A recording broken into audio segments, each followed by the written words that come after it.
పిచ్చి పిచ్చి వ్యాఖ్యలు చేస్తున్నాడు. తోలు తీస్తా ఇది తీస్తాడు. అరే ఇక్కడ మీరు ఎమ్మెల్యే గెలిచినారు, ఇక్కడ నియోజకవర్గానికి రావాలి, ఇక్కడ ఎంతమంది ఇన్ని విషయాలు చెప్పడం జరిగింది. వీళ్ళ గురించి పట్టించుకోలేదు. కానీ 2 సంవత్సరాల మంచిగా ఫామ్ హౌస్ కూర్చొని మరి ఇప్పుడు వచ్చి కాంగ్రెస్ పార్టీ పైన విమర్శలు చేస్తున్నాం. నేను మీరందరూ చూస్తారు జూబ్లీ ఎలక్షన్ కూడా నేను ప్రభాకర్ గారు కానీ ఇద్దరు పక్కన ఇన్ఛార్జ్ అందరూ కూడా అనుకున్నారు గెలుస్తారా లేదా ఏది గుర్తించడం.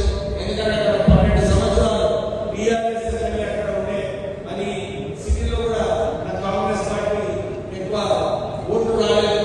కానీ ఈసారి జూబ్లీ ఎలక్షన్ లో ఎట్లయితే అందరూ కాంగ్రెస్ కార్యకర్తలు చాలా మంది పెద్దల నుంచి కూడా వచ్చి మాకు సహకరించేటట్టు ఆ ఎలక్షన్ అందరి సహకారం వల్ల మనం అక్కడ 25,000 ఓట్లతోని మంచిగా గట్టిగా గెలవడం జరిగింది.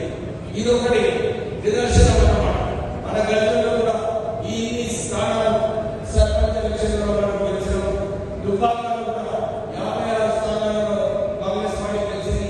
సిద్దిపేటలో ఎక్కువ స్థానాలు గెలవలేదు. కానీ ఇంతకుముందు మనకు అన్ని చోట్ల కాంగ్రెస్ క్యాండిడేట్ దొరకాలంటే కష్టం ఉండేది.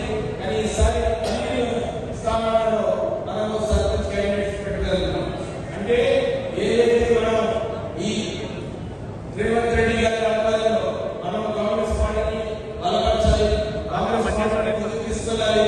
ఈ టీఆర్ఎస్ ఏదైతే ఇంతకుముందు అసెంబ్లీ 10 సంవత్సరాల క్రితం 2016 ఎలక్షన్ లో వారికి 47% ఓటింగ్ పర్సెంటేజ్ వచ్చింది.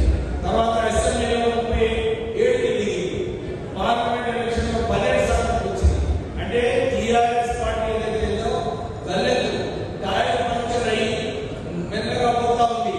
మనందరం కూడా గట్టిగా పనిచేసి ఇట్లనే ఈ సర్పంచ్ ఎలక్షన్ లో మీరు మన ప్రజల దగ్గర ఉండి ప్రజల సమస్యలు మీరు ఏదైతే పరిష్కరించడానికి మీరేదైతే